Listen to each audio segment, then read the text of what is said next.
सगळी जबाबदारी डॉक्टर मनमोहन सिंग यांनी माझ्यावर टाकली होती आणि ते मला सुरुवातीला म्हणाले की मला काही प्रत्येकाला भेटता येणार नाही, you are my eyes and ears, जे काही चाललेलं आहे बरं वाईट त्याची खबर बात माझ्यापर्यंत पोचली पाहिजे आणि ते काम तुला करावं लागेल.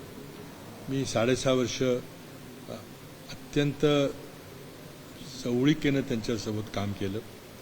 आंतरराष्ट्रीय दौरे असतील, देशांतर्गत दौरे असतील, तिथं त्यांच्या समवेत होतो. महाराष्ट्रातली सुनामी असेल किंवा त्यानंतर पश्चिम महाराष्ट्रातला पूर परिस्थितीचा प्रसंग असेल, एखादी दुर्घटना असेल, एखादा चांगला गुर्तागड्डीमध्ये नांदेडला समारंभामध्ये सहभागी होण्याकरता आम्ही गेलो.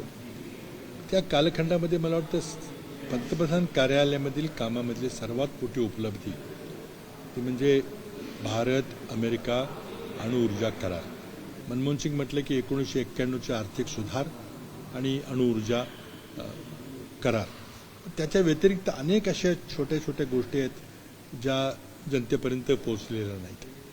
उदाहरण सांगायचं झालं तर 2008ची जी वैश्विक मंदीचं वातावरण होतं, लेमन ब्रदर्स ही बँक अमेरिकेमध्ये कोलॅप्स झाली आणि त्यामुळं जे महाभयंकर मंदीची लाट पसरली होती त्याचा कुठं झुळूकही जाणवली नाही महाराष्ट्र आपल्या देशामध्ये. पण मनमोहन सिंग यांनी इतक्या लिहिल्या ती सगळी प्रक्रिया राबवली.